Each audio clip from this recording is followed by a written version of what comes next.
No princípio dos tempos, quando o cosmos ainda era um abismo sem forma, um ser de poder imensurável emergiu das brumas primordiais, Tezcatlipoca, o deus da noite, da discórdia e da mudança. Sua pele era negra como obsidiana, refletindo a escuridão do vazio, e seu olho era um espelho fumegante, capaz de revelar os segredos mais obscuros da alma humana. Para os astecas, o universo não era um lugar estático, mas sim um palco para um drama cósmico em constante movimento, baseado na crença de que o mundo havia sido criado e destruído várias vezes. Cada ciclo, ou sol, era governado por um deus diferente e terminava em catástrofe, abrindo caminho para um novo ciclo. Tezcatlipoca, como o deus da mudança e da transformação, desempenhou um papel crucial nesse drama cósmico. Ele foi o primeiro a assumir o manto do Sol, inaugurando a primeira era do mundo, conhecida como Naui Ocelota, a Era do Jaguar. Nessa era primordial, Tezcatlipoca reinou supremo, moldando o mundo de acordo com sua vontade. Ele criou os primeiros seres vivos, os gigantes, que habitavam a Terra. Esses gigantes eram criaturas colossais, com apetites vorazes e força descomunal. Eles se alimentavam de raízes e frutas silvestres, e suas pegadas eram tão profundas que formavam lagos e montanhas. Sob o domínio de Tezcatlipoca, o mundo era um lugar selvagem e indomável, onde a natureza reinava soberana. Enquanto Tezcatlipoca reinava sobre o primeiro mundo, uma nova força se erguia no horizonte cósmico. Quetzalcoatl, a serpente emplumada. Diferente de Tezcatlipoca, Quetzalcoatl era o deus da vida, da sabedoria e da ordem. Ele era o patrono dos artesãos, dos agricultores e dos sacerdotes, o mestre da palavra e da escrita. Quetzalcoatl era representado como uma serpente coberta de penas verdes, símbolo da fertilidade e da renovação. O conflito entre os dois deuses atingiu seu ápice quando Quetzalcoatl desafiou Tezcatlipoca pelo domínio do mundo. A batalha que se seguiu foi um cataclismo cósmico, um confronto titânico entre a ordem e o caos, a luz e a sombra. Quetzalcoatl, com sua astúcia e sabedoria, conseguiu derrubar Tezcatlipoca do céu, transformando-o em um jaguar furioso. A queda de Tezcatlipoca marcou o fim da Era do Jaguar e o início de uma nova era. A ira de Tezcatlipoca, agora um jaguar sedento de sangue, foi terrível. Ele se lançou sobre os gigantes, os devorando um a um. A terra tremeu, os vulcões entraram em erupção e o céu se tingiu de vermelho. A destruição foi total. E o primeiro mundo chegou ao seu fim em meio ao caos e à violência. A destruição do primeiro mundo e a queda de Tezcatlipoca deixaram uma lição profunda para os astecas: a importância do equilíbrio. O reinado de Tezcatlipoca, marcado pela força bruta e pela arrogância, levou à destruição e ao caos. A intervenção de Quetzalcoatl, o deus da ordem e da sabedoria, restaurou o equilíbrio cósmico, mas a um custo terrível. Apesar da destruição, a esperança não se extinguiu. Quetzalcoatl, o deus da vida, sobreviveu à catástrofe e, com sua sabedoria e poder, criou um novo mundo, o segundo sol, e traria consigo novos desafios e oportunidades para a humanidade. Após a destruição do primeiro mundo azteca, o deus Quetzalcoatl, a serpente emplumada, emergiu como o deus criador do segundo sol, Naui Errecatl, a Era do Vento. Com sua sabedoria e poder, ele moldou uma nova era, distinta da anterior. O deus do vento, Errecatl, assumiu o manto do sol, governando esse mundo com sua natureza tempestuosa e imprevisível. Ventos uivantes varreram a terra, e tempestades violentas se tornaram comuns. A vida nesta era um desafio constante, exigindo adaptação e resiliência. Após a destruição do primeiro mundo, Quetzalcoatl, com sua imensa sabedoria, criou uma nova raça de humanos a partir do milho, alimento sagrado que nutriria a vida. Diferente dos gigantes, essa nova humanidade era menor em estatura, mas mais resistente e adaptável. Dotados de inteligência e engenhosidade, eles aprenderam a cultivar o milho, a construir abrigos para se proteger dos ventos implacáveis e a viver em harmonia com a natureza imprevisível da Era do Vento. A nova humanidade era marcada por sua engenhosidade e adaptabilidade. Eles desenvolveram técnicas de cultivo para garantir a prosperidade do milho, a base de sua alimentação, e construíram casas resistentes aos fortes ventos que caracterizavam essa era.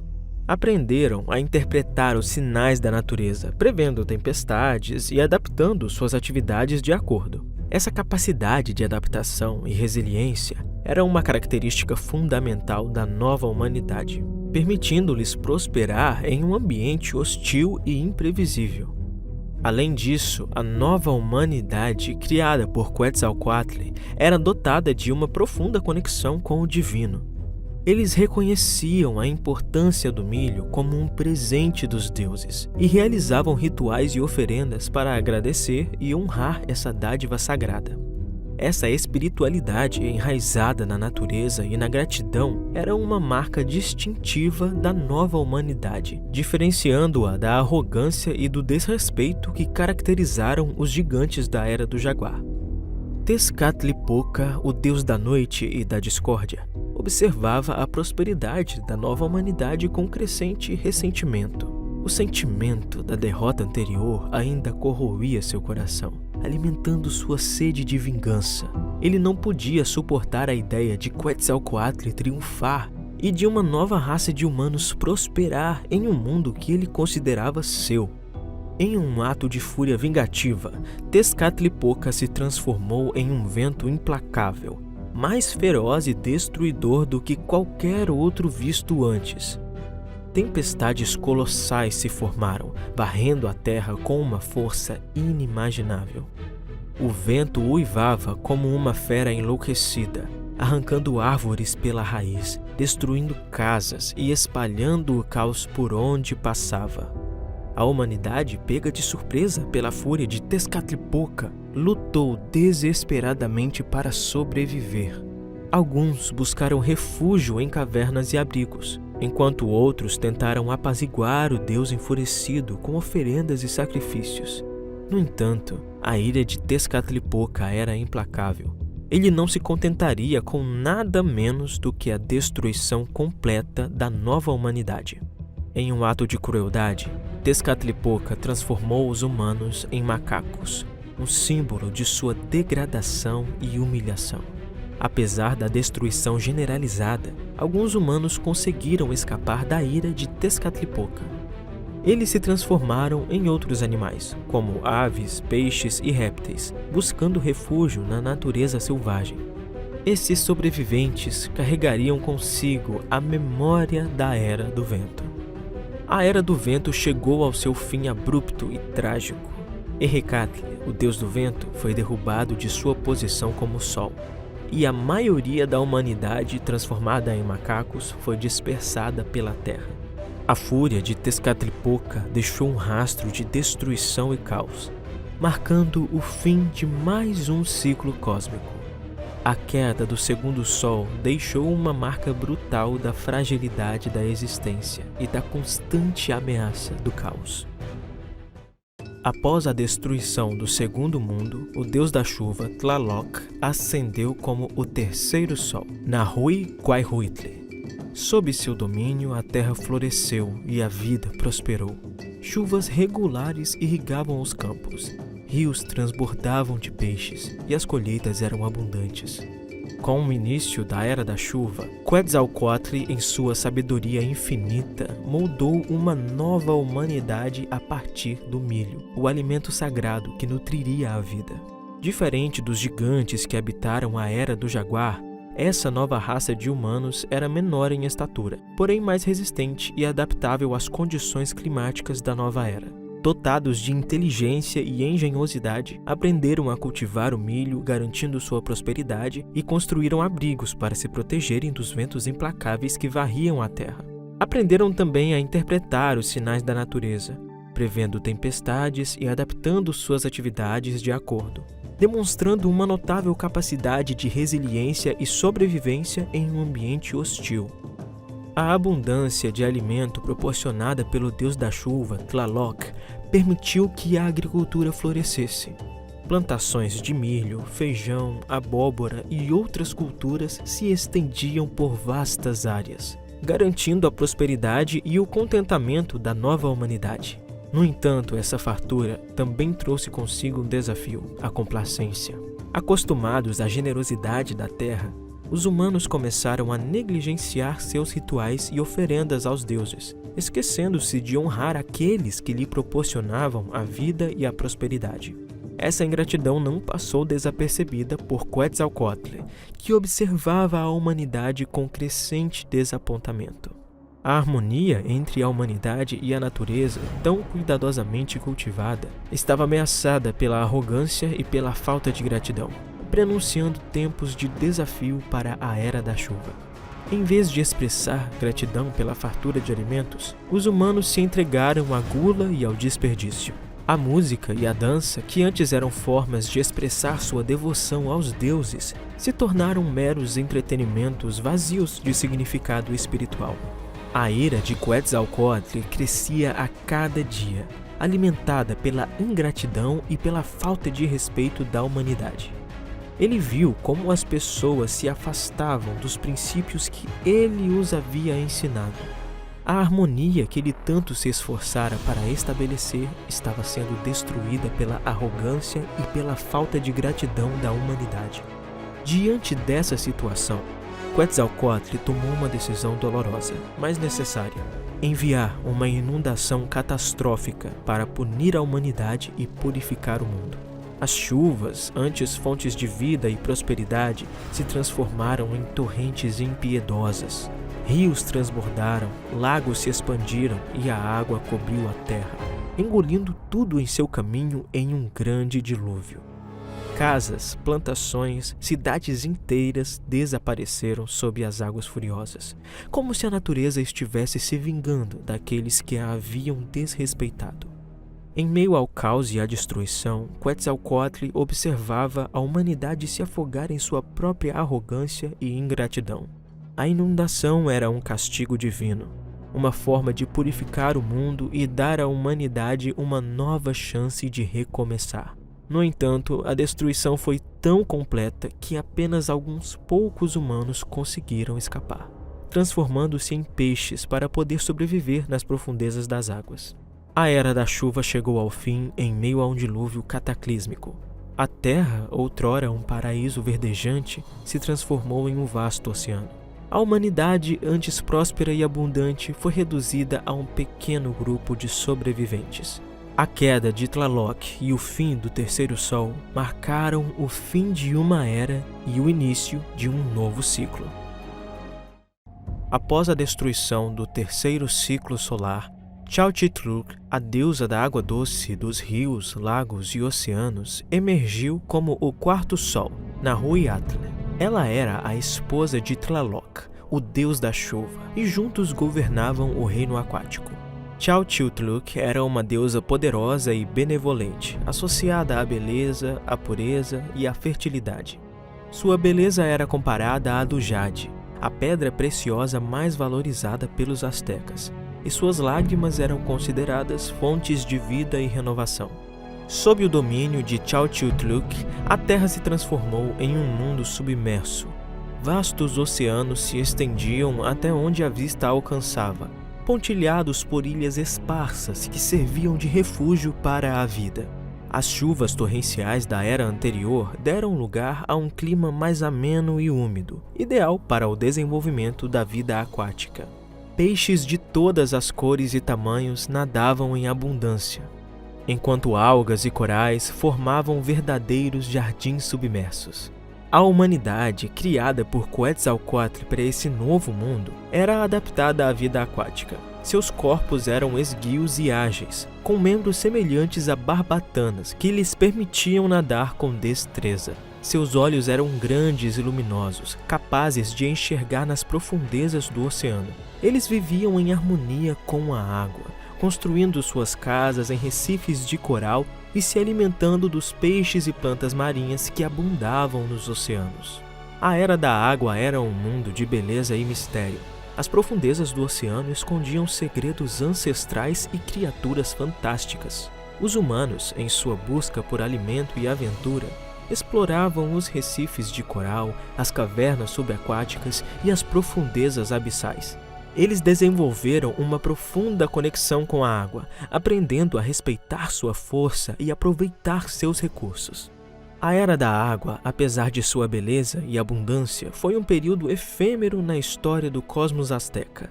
A instabilidade do mundo submerso, com suas constantes mudanças nas correntes marítimas e a ameaça de tsunamis, tornava a vida precária e incerta. A harmonia entre a humanidade e a água era constantemente testada, exigindo adaptação e resiliência. Após alguns anos de relativa paz e prosperidade, o destino da Era da Água se cumpriu de forma abrupta e violenta. O céu se abriu e uma chuva torrencial de sangue caiu sobre a terra. Rios e oceanos se tingiram de vermelho e a vida aquática pereceu em massa. A inundação de sangue foi um cataclismo sem precedentes, varrendo tudo em seu caminho e transformando o mundo submerso em um cenário de horror e desolação. A humanidade, pega de surpresa pela fúria da natureza, lutou desesperadamente para sobreviver. Alguns, em um ato de desespero, buscaram refúgio nas poucas ilhas que ainda restavam, enquanto outros se agarravam a destroços flutuantes, na esperança de escapar da inundação de sangue. No entanto, a maioria da humanidade não teve a mesma sorte. Em meio ao caos e à destruição, alguns poucos humanos conseguiram escapar da inundação, escalando árvores altas e frondosas. À medida que a água subia, eles se agarravam aos galhos, lutando para manter a esperança viva. No entanto, a transformação era inevitável. A força da água e a magia da deusa Chauchiltluc os transformaram em macacos, criaturas ágeis e adaptáveis, capazes de sobreviver nas árvores e se alimentar de frutas e folhas. A Era da Água chegou ao fim de forma trágica, marcando o fim de mais um ciclo cósmico. A destruição da humanidade e a queda de Chauchiltluc deixaram um rastro de tristeza e desolação. No entanto, a sobrevivência dos macacos descendentes daqueles que buscaram refúgios nas árvores acendeu uma chama de esperança para o futuro. Após a destruição do Quarto Mundo, os deuses se encontraram em Teotihuacan, a cidade sagrada da criação, para deliberar sobre a necessidade de um novo sacrifício. A escuridão reinava sobre a terra, e a ausência de um sol trazia consigo a ameaça do caos e da desordem. Os deuses sabiam que para trazer luz e vida de volta ao mundo, um deles deveria se sacrificar e se transformar no quinto sol. Teotihuacan era um lugar de grande poder espiritual e o cenário perfeito para esse ato de criação. Suas imponentes pirâmides dedicadas ao sol e à lua erguiam-se em direção ao céu, como testemunhas silenciosas da história cósmica. No centro da cidade, um braseiro sagrado ardia, representando o coração do universo e a fonte da vida. Os deuses se reuniram em torno do fogo, debatendo quem dentre eles seria digno e corajoso o suficiente para assumir a responsabilidade de se tornar o novo Sol. O destino do mundo dependia dessa decisão, e a tensão pairava no ar enquanto os deuses ponderavam suas opções. Dois deuses se apresentaram como candidatos: Tecutli, um deus rico e orgulhoso, e Nanahuatzin, um deus humilde e coberto de chagas. Tecutli, confiante em sua beleza e poder, seria um sacrifício supremo. Se ofereceu prontamente para o sacrifício, enquanto Nanahuatzin, com sua humildade e devoção, aceitou a tarefa como um dever sagrado. No centro de Teotihuacan, uma grande pira sacrificial foi erguida, suas chamas crepitando e dançando sob o céu noturno. Por 4 dias e noites, Tecocitecatli e Nanahuatzin jejuaram e fizeram penitência, preparando-se para o momento crucial. Tecocitecatli, o deus rico, adornou-se com luxuosas oferendas de jade e ouro e penas de Quetzal, enquanto Nanahuatzin, o deus humilde, ofereceu apenas juncos, espinhos de maguey manchados com seu próprio sangue e crostas de suas feridas. Tecocitecatli, confiante em sua beleza e riqueza, foi o primeiro a ser chamado. Ele correu em direção às chamas, mas o calor intenso e a visão das labaredas o fizeram recuar. 4 vezes ele tentou, e 4 vezes o medo o dominou. Então, Nanahuatzin, com um coração cheio de coragem e determinação, fechou os olhos e se lançou na fogueira. Seu corpo crepitou e queimou intensamente, e quando as chamas se extinguiram, o sol nasceu no leste, radiante e poderoso. Vendo a coragem de Nanahuatzin, Tecocitecatli, envergonhado, finalmente saltou na fogueira, mas seu brilho já estava diminuído. Ele se transformou em Metzitli, a lua, pálida em comparação com o sol.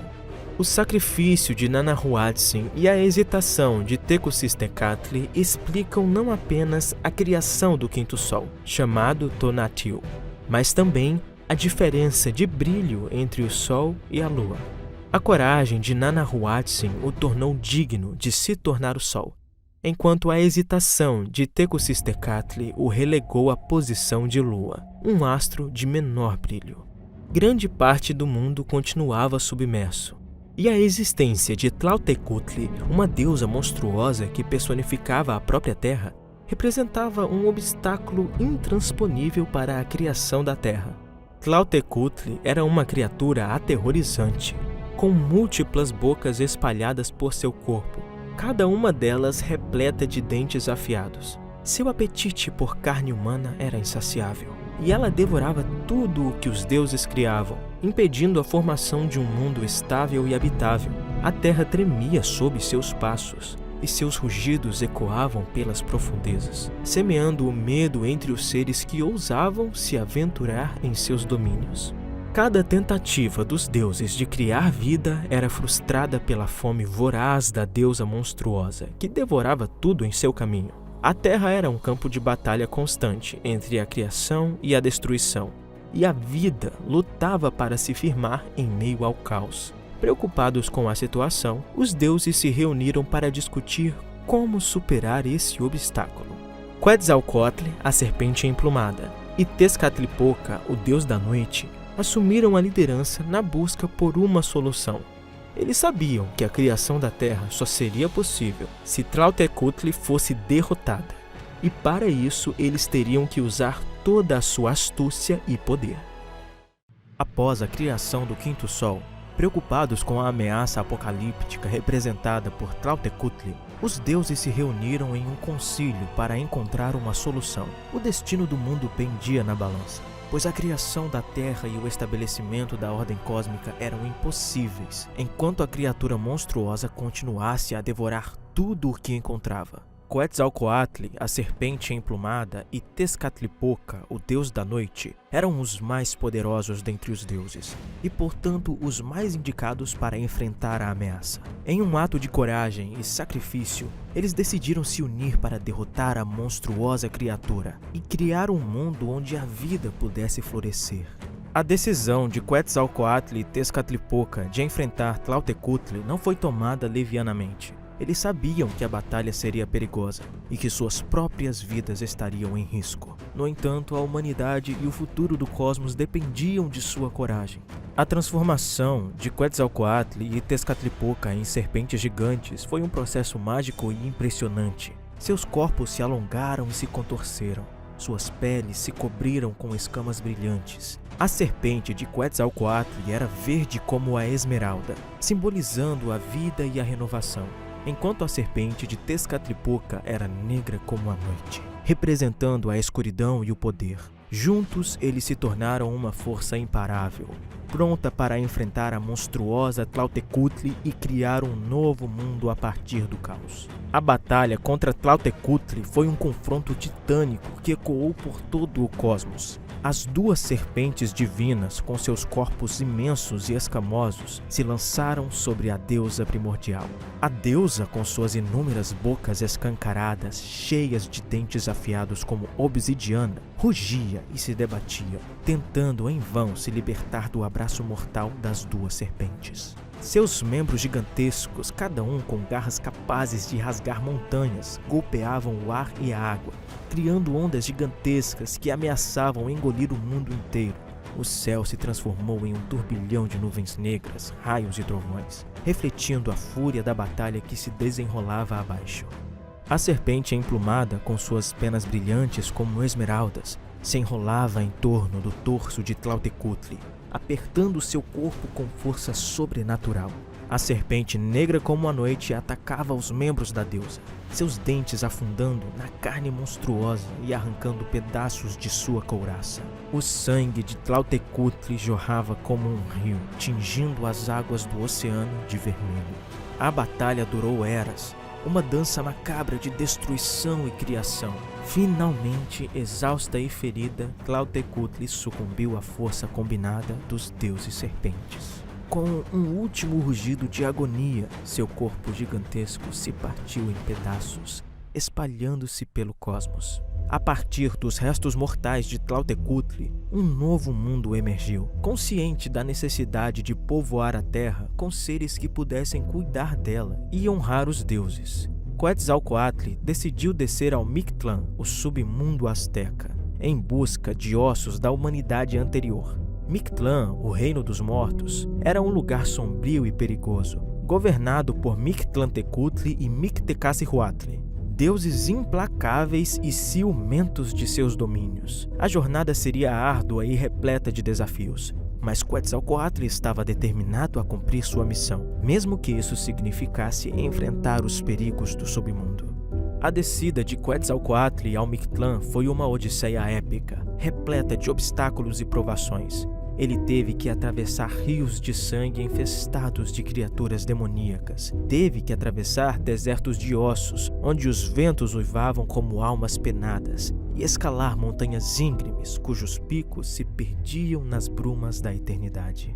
Os senhores da morte tentaram impedi-lo de todas as formas, colocando armadilhas e desafios em seu caminho, como labirintos sem saída, abismos sem fundo e bestas ferozes guardando passagens secretas. Mas Quetzalcoatl, com sua astúcia e sabedoria, conseguiu superar todos os obstáculos. Ele enganou os demônios com suas palavras, acalmou as bestas com sua música e encontrou seu caminho através dos labirintos com a ajuda de sua intuição e conhecimento.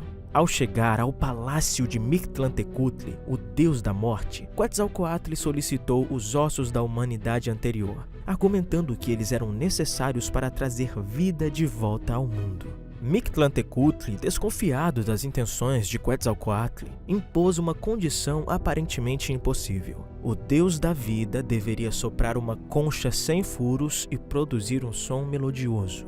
Quetzalcoatl, com sua engenhosidade, convocou vermes para furar a concha e abelhas para produzir o som, enganando o deus da morte e obtendo os preciosos ossos. Quetzalcoatl recolheu os fragmentos de ossos e retornou à superfície, carregando consigo a esperança de um novo começo. Com a ajuda de outros deuses, ele moeu os ossos até virarem pó. Misturou eles com seu próprio sangue divino e com o milho sagrado, o alimento que nutre a vida, ele moldou as figuras dos primeiros homens e mulheres, insuflando-lhes a vida com seu sopro sagrado.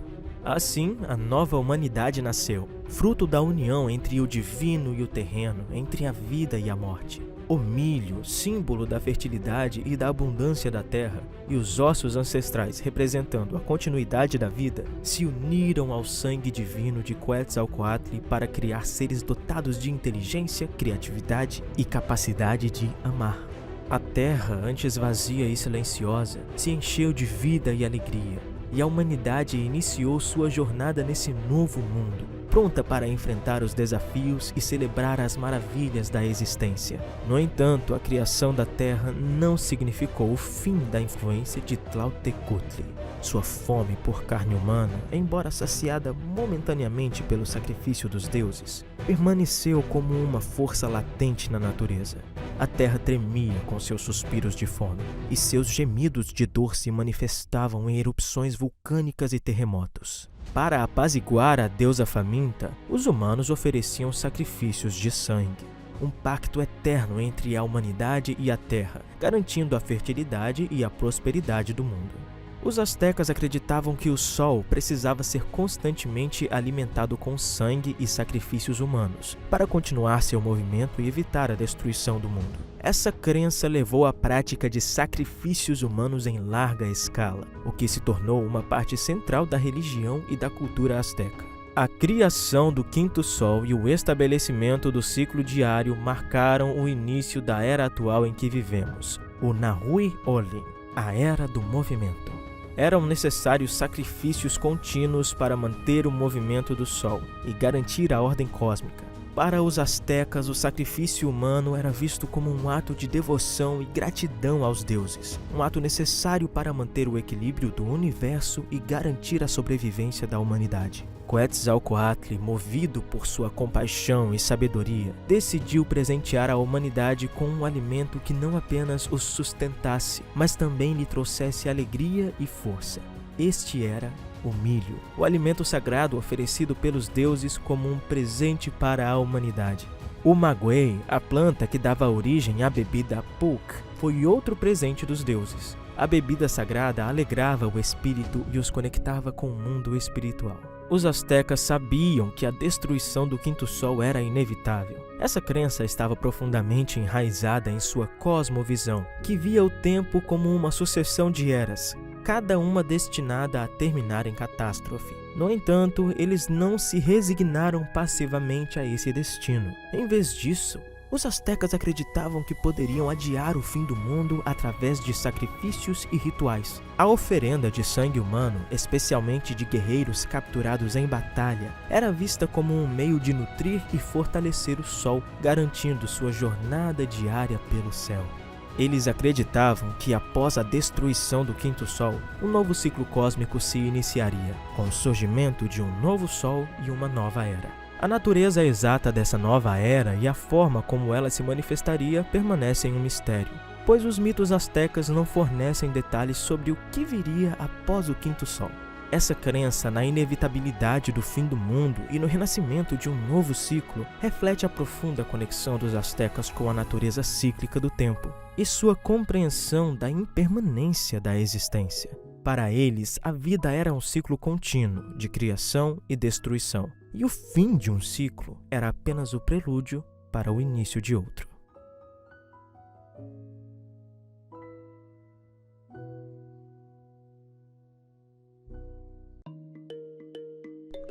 Huitzilopochtli é conhecido como o deus do sol e da guerra. Ele é frequentemente representado como um guerreiro armado, simbolizando tanto o movimento incessante do sol no céu, quanto a natureza belicosa dos astecas. O deus é frequentemente representado com ornamentos que simbolizam o sol e a guerra, como um disco solar, uma lança-arpão e um escudo adornado com penas de colibri. Ele também é associado a cores da ave como o azul e o verde.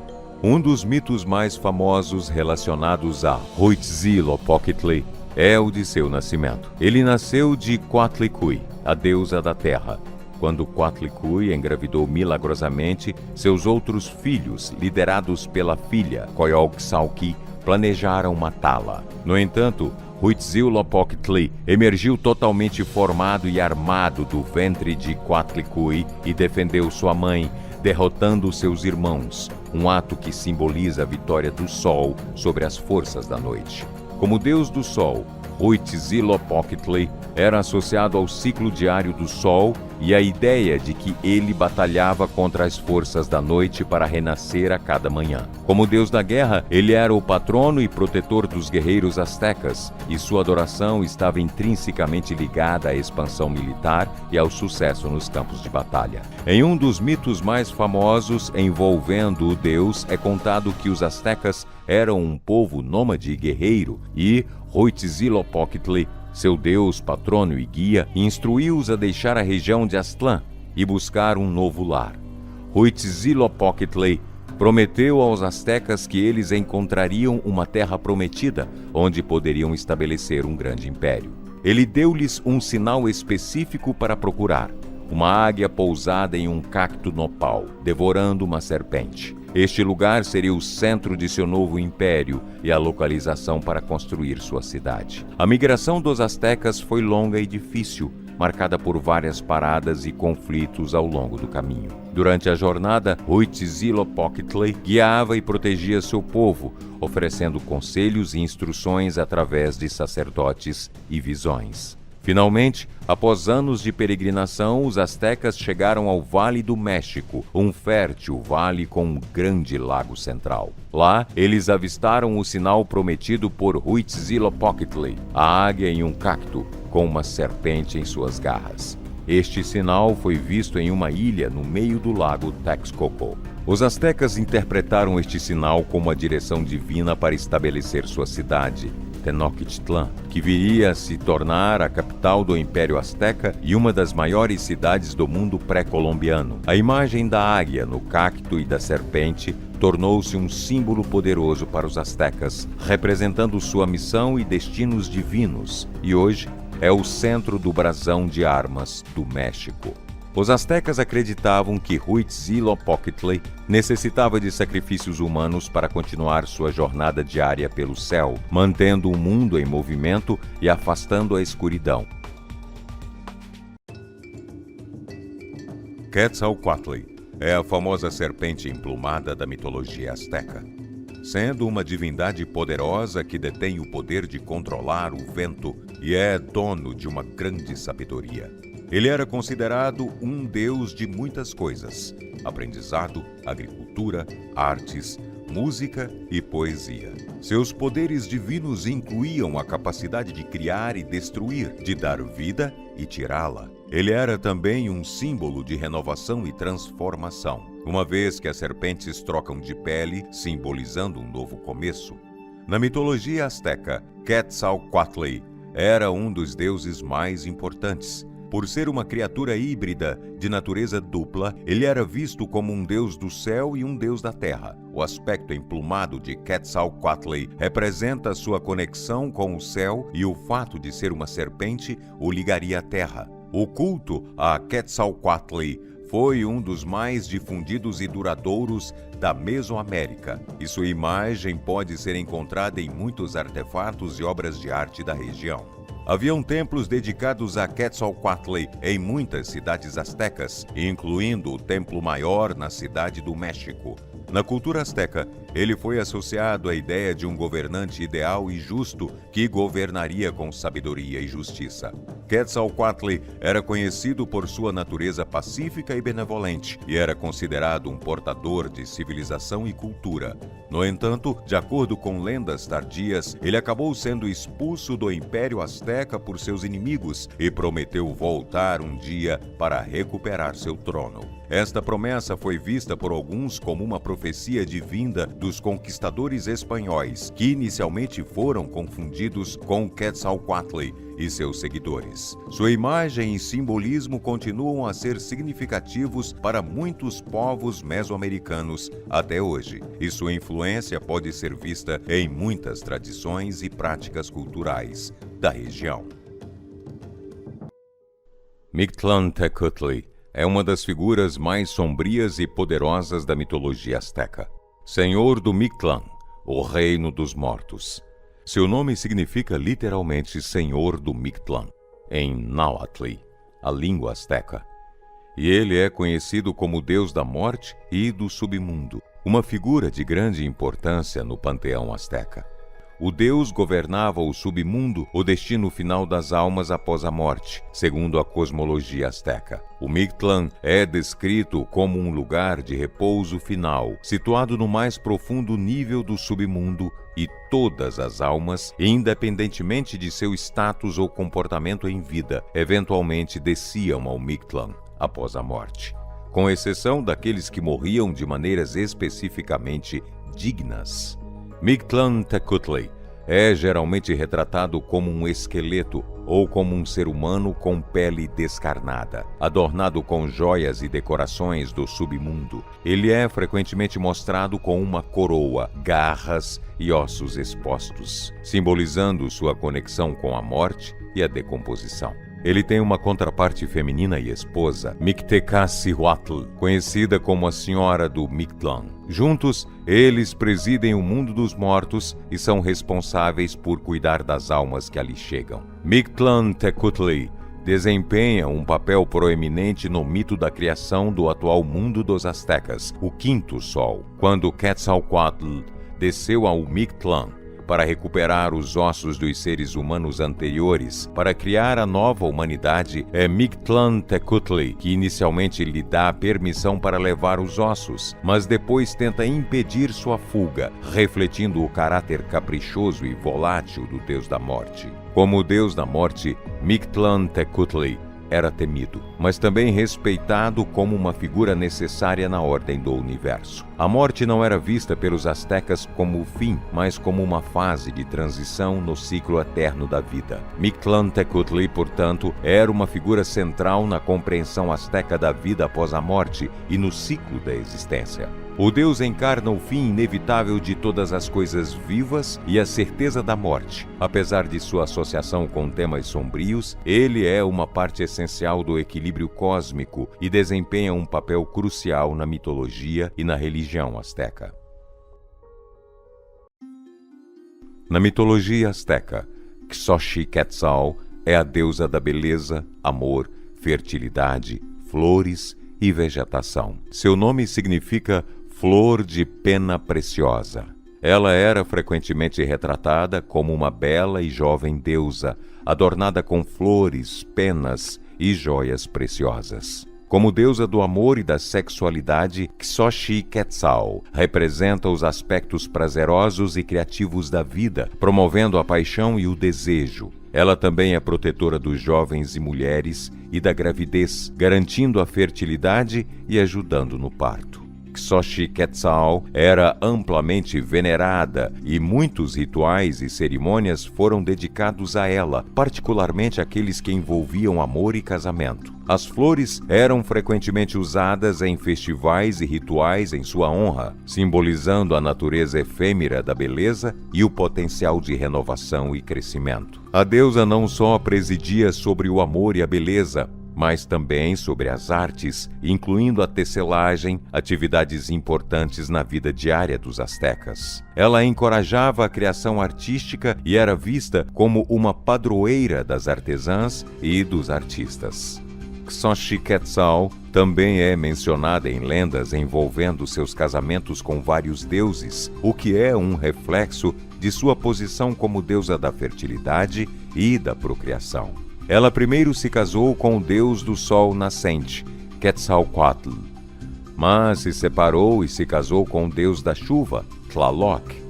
Segundo alguns mitos, a deusa precisava de mais satisfação sexual do que seu marido poderia fornecer. Então o deus do céu noturno, Tezcatlipoca, tornou-se seu amante. No entanto, outros mitos afirmam que ela foi sequestrada por Tezcatlipoca.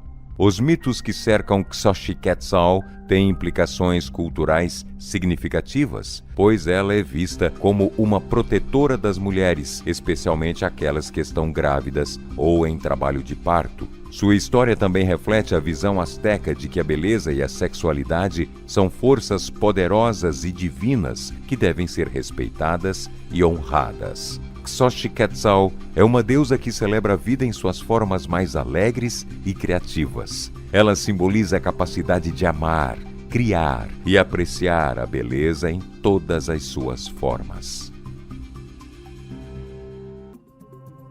Conhecido como o Senhor do Espelho Fumegante, Tezcatlipoca era o deus asteca do céu noturno, da lua e das estrelas. Senhor do fogo e da morte, o deus do destino, da guerra e da feitiçaria, e era frequentemente retratado como uma divindade feroz e imprevisível, que podia trazer boa sorte e infortúnio para seus seguidores. O deus está fortemente ligado com o jaguar, que é seu animal sagrado. O jaguar é um animal noturno e feroz, conhecido por sua força, habilidade de caça e sua capacidade de se mover silenciosamente na escuridão. Estas características são paralelas a muitos dos aspectos de Tezcatlipoca, como um deus da noite, do mistério, da magia e da guerra.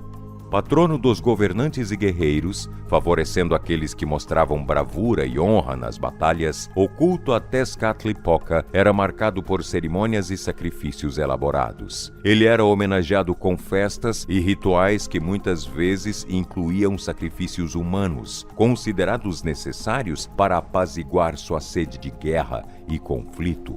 Rituais e cerimônias dedicadas a Tezcatlipoca muitas vezes envolviam o simbolismo do jaguar, incluindo o uso de pele de jaguar por sacerdotes e guerreiros durante festividades e sacrifícios. Tezcatlipoca e Quetzalcoatl são frequentemente retratados como adversários, simbolizando forças opostas e complementares dentro do universo. Tezcatlipoca é associado à escuridão, à noite e ao material, enquanto Quetzalcoatl é associado à luz, ao dia e ao espiritual. Essa oposição é semelhante a conceitos como Yin e Yang na filosofia chinesa, onde duas forças opostas são interdependentes e necessárias para a harmonia do universo. Ambos são considerados criadores e destruidores do mundo. Eles participam ativamente nos ciclos de criação e destruição que caracterizam a cosmologia asteca. Em vários mitos, eles trabalham juntos para criar o mundo e a humanidade, mas também podem ser encontrados em conflito, o que leva à destruição e à renovação cíclica do cosmos. Tezcatlipoca e Quetzalcoatl simbolizam um par de forças opostas que eram fundamentais para a estrutura do mundo e da sociedade asteca. Eles representavam a tensão necessária para o progresso e a continuidade da vida e do cosmos. Xolotl é uma figura fascinante na mitologia asteca. Ele é frequentemente associado com o fogo e com os raios, e é conhecido como o deus da transformação, dos gêmeos e das doenças, especialmente as deformidades. Xolotl tem um papel crucial na mitologia asteca, sendo irmão gêmeo de Quetzalcoatl, o deus serpente emplumada. Uma de suas responsabilidades mais importantes é guiar o sol pelo submundo todas as noites. Isso é visto como uma jornada através da escuridão e do perigo antes de renascer a cada manhã. Esta função o conecta com a ideia de renovação e transformação. Ele é frequentemente representado como um ser com cabeça de cachorro, refletindo suas associações com a morte e o submundo. Essa forma também o liga ao Xoloitzcuintli, uma raça de cachorro nativa do México. Os astecas acreditavam que após a morte, as almas tinham que empreender uma jornada complexa e desafiadora para alcançar o Mictlán, o submundo. Esta viagem era repleta de perigos e desafios, e não era fácil para as almas completá-la sem ajuda. Xolotl, frequentemente representado com características de um cão, era considerado o guia das almas nesta jornada. A conexão entre Xolotl e os cães não é coincidência. A raça nativa Xoloitzcuintli tinha uma forte conexão espiritual com o mundo dos mortos e eram capazes de guiar as almas através do submundo. Esta crença reflete-se na relação entre Xolotl e os cães, registrada em algumas manifestações religiosas e artísticas. Como guia, Xolotl acompanhava as almas, ajudando-as a atravessar os vários obstáculos e perigos de Mictlán. A presença e o auxílio de Xolotl eram essenciais para assegurar que as almas chegassem ao seu destino final no mundo dos mortos. De acordo com o mito asteca da criação da humanidade, após a destruição do quarto sol e o início do quinto sol, os deuses reconheceram a necessidade de criar seres humanos para habitar a Terra. No entanto, naquele momento, todos os humanos anteriores haviam sido transformados em peixes durante a catástrofe que encerrou a era anterior. Para repovoar a Terra com humanos, Quetzalcoatl e Xolotl empreenderam uma jornada ao Mictlán, o submundo asteca, para recuperar os ossos dos seres humanos antigos. Esses ossos seriam usados para criar a nova raça humana. O senhor do Mictlán, Mictlantecutli, inicialmente concordou em entregar os ossos, mas depois tentou enganar Quetzalcoatl e Xolotl, criando obstáculos para sua partida. Depois que os ossos foram recuperados e levados para a superfície, foi necessário dar a vida a eles. Xolotl então ajudou Quetzalcoatl a realizar o ritual que envolvia o sacrifício de sangue. Os deuses derramaram seu próprio sangue para dar vida aos novos humanos que surgiram graças ao sacrifício de sangue sagrado promovido pelos deuses. Então, Xolotl não está apenas associado à transformação e ao submundo, mas também tem um papel fundamental na criação e na renovação da humanidade, na mitologia asteca. O deus também esteve envolvido no nascimento do quinto sol, que daria início a uma nova era de acordo com as crenças astecas. Para isso, Xolotl ajudou 2 deuses a se sacrificarem para dar origem ao Sol e à Lua, mas após os 2 deuses darem origem aos novos astros, eles perceberam que Xolotl também precisavam se sacrificar para dar movimento ao Sol. No entanto, ele, temendo o sacrifício, fugiu. Ele assumiu várias formas para escapar do sacrifício. Primeiro em uma planta de milho, depois em uma planta de manguei e finalmente em um axolote, que é um tipo de salamandra. Ele foi desmascarado apesar de todos seus disfarces e foi finalmente capturado e sacrificado. Seu sacrifício contribuiu para o movimento do Sol e para a continuidade da vida. O mito sugere que, apesar de suas tentativas de fuga, Xolotl não poderia escapar do seu papel no universo. Sua captura e sacrifícios subsequentes são vistos como necessários para o funcionamento do cosmos e para a manutenção da ordem e do equilíbrio do mundo.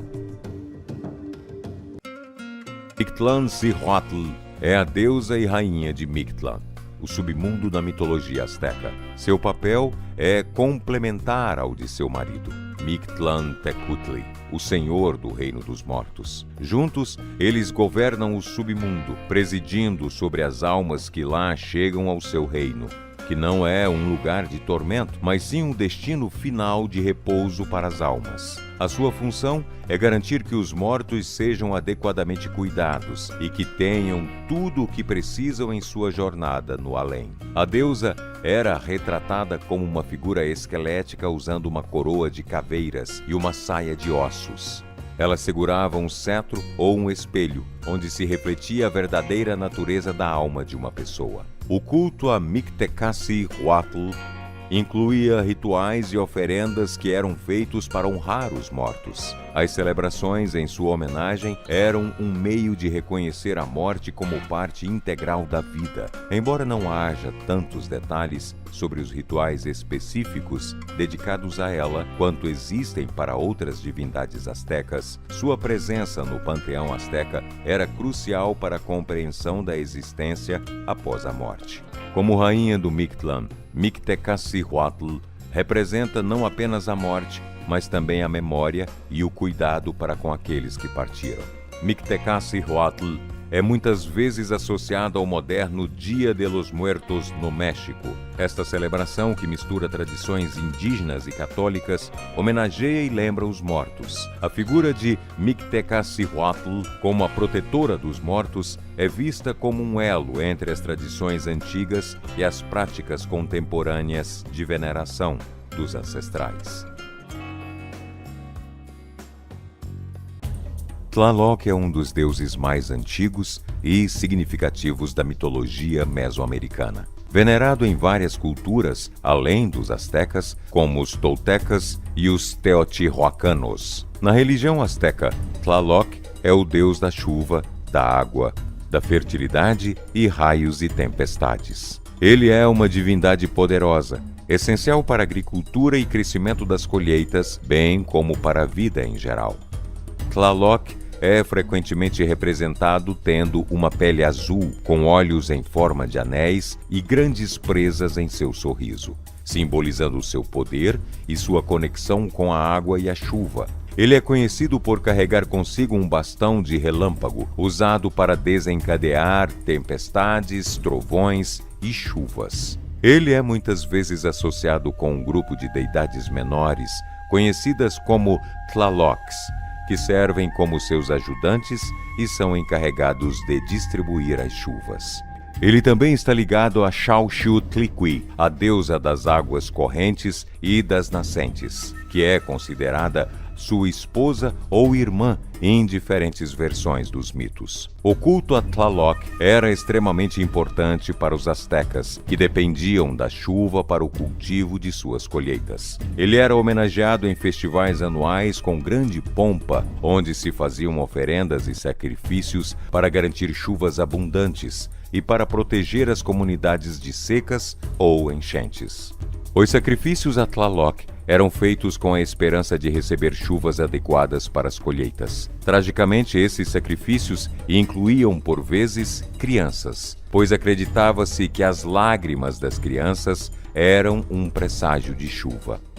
Tais rituais eram realizados com a crença de que o sofrimento humano podia influenciar os deuses a serem misericordiosos e a fornecerem chuva.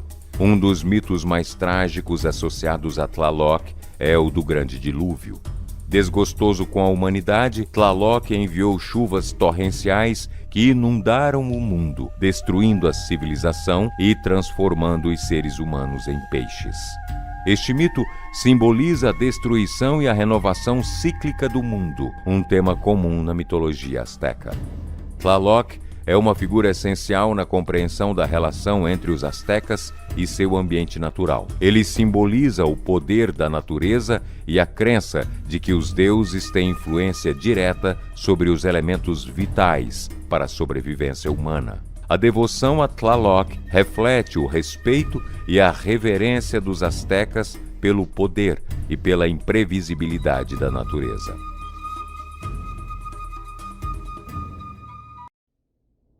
Coatlicue, conhecida como aquela com a saia de serpentes pelos astecas, é uma das deusas mais importantes e poderosas na mitologia deste povo. Ela é a deusa da terra, da fertilidade, da vida e da morte, e sua figura representa a dualidade da natureza que tanto cria quanto destrói. Ela é frequentemente representada com uma saia feita de serpentes e um colar feito de mãos e corações humanos. Este colar assustador simboliza a terra que devora tudo o que dela provém. Ela também é retratada com seios flácidos, simbolizando a nutrição e o ato de amamentar.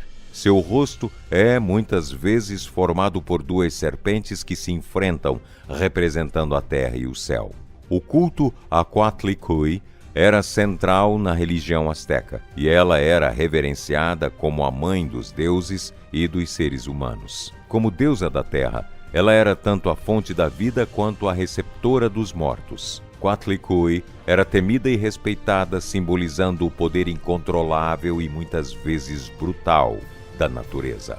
A deusa simboliza a capacidade da terra de gerar vida e também de destruí-la. Ela representa a natureza em sua forma mais crua e a realidade da vida e da morte como aspectos inseparáveis. A sua figura destaca a relação profunda dos astecas com a terra e a natureza, bem como o respeito e o temor que tinham pelas forças da vida e da morte. A imagem de Coatlicue é uma das mais icônicas da arte asteca, refletindo a complexidade da sua mitologia e a importância da deusa na sociedade. Ela continua a ser uma figura poderosa na cultura mexicana, representando a força, a maternidade e o poder da natureza. Os astecas adoravam o sol, que era personificado pela divindade Tonatiuh, o Deus Sol, que brilha no céu com a força e a majestade do astro que governa o dia. Sua origem se entrelaça com um dos mitos mais importantes para os astecas, a criação do quinto sol em Teotihuacan, a cidade onde, acreditavam, o tempo teve início. Antes do quinto sol, o mundo já havia passado por 4 eras, cada uma regida por um sol diferente e culminando em destruição. Após o cataclismo da era anterior, os deuses se reuniram em Teotihuacan para criar um novo sol e trazer a luz de volta à existência. Dentre os deuses, 2 se apresentaram para o sacrifício necessário: o arrogante Tecocistecatl e o humilde Nanahuatzin. Prepararam-se em jejuns e penitências, mas quando chegou o momento de se lançarem na fogueira sagrada, Tecocistecatl hesitou diante do calor intenso. Nanahuatzin, com coragem e abnegação, se atirou nas chamas, ascendendo ao céu como o quinto sol. Envergonhado, Tecocistecatl o seguiu, transformando-se na lua, mas com brilho menos intenso por sua hesitação. É aqui que a história de Tonatiuh se inicia. Ele não é simplesmente o sol, mas a personificação do sacrifício de Nanahuatzin. O Deus Sol carrega em si a força vital do Deus que se entregou para trazer luz ao mundo. Sua energia radiante reflete a coragem e a humildade de Nanahuatzin, valores admirados pelos astecas. A partir da ascensão de Nanahuatzin como o quinto sol, a era atual teve início, e a humanidade se viu sob a tutela de Tonatiuh. Sua jornada diária pelo céu, marcando os ciclos de dia e noite, representa a eterna luta entre a luz e as trevas. A cada amanhecer, Tonatiuh surgia no horizonte leste, radiante e poderoso, banhando o mundo com sua luz dourada. Para os astecas, a jornada diária do sol pelo céu não era um mero fenômeno natural, mas uma batalha épica contra as forças das trevas. Acreditavam que a cada manhã Tonatiuh renascia, enfrentando e vencendo as criaturas da noite que tentavam impedir sua ascensão. Ao meio-dia, ele atingia o zênite, momento de sua maior glória e poder. E ao entardecer, em um combate derradeiro, sucumbia no oeste, aprisionado no submundo até o próximo amanhecer. Essa luta incessante do sol contra as trevas era vista como uma metáfora para a própria vida, com suas lutas, desafios e a inevitabilidade da morte. E para garantir que Tonatiuh tivesse a força necessária para vencer essa batalha cósmica a cada dia, os astecas acreditavam que o deus precisava ser nutrido com a energia vital mais preciosa, o sangue e os corações humanos. Nesse contexto, os guerreiros astecas desempenhavam um papel fundamental. Eles eram considerados os filhos do sol, incumbidos da sagrada missão de capturar inimigos em batalha para alimentar Tonatiuh. A captura não era vista como um ato de crueldade gratuita, mas como um dever religioso, uma forma de honrar o deus e garantir a continuidade da vida. Os guerreiros mais bravos e habilidosos que conseguiam capturar inimigos dignos eram reverenciados como heróis. Os rituais de sacrifício para Tonatiuh eram realizados nos topos das pirâmides, em templos dedicados ao deus, com destaque ao templo maior, em Tenochtitlan. Em meio a cantos solenes, tambores e o aroma denso de copal, o prisioneiro era conduzido ao altar, onde um sacerdote, com um afiado cutilho de obsidiana, abria seu peito e extraía o coração ainda pulsante. O órgão, símbolo da força vital, era erguido em oferenda ao sol, enquanto o sangue era derramado sobre o altar e as paredes do templo, nutrindo a terra e saciando a sede do deus. Para os astecas, o sacrifício humano era um ato de extrema importância, uma forma de retribuir aos deuses pela dádiva da vida e garantir a ordem cósmica. Os guerreiros, com sua coragem e seu sangue, se tornavam protagonistas nesse drama sagrado, alimentando o sol e assegurando a vitória da luz sobre as trevas.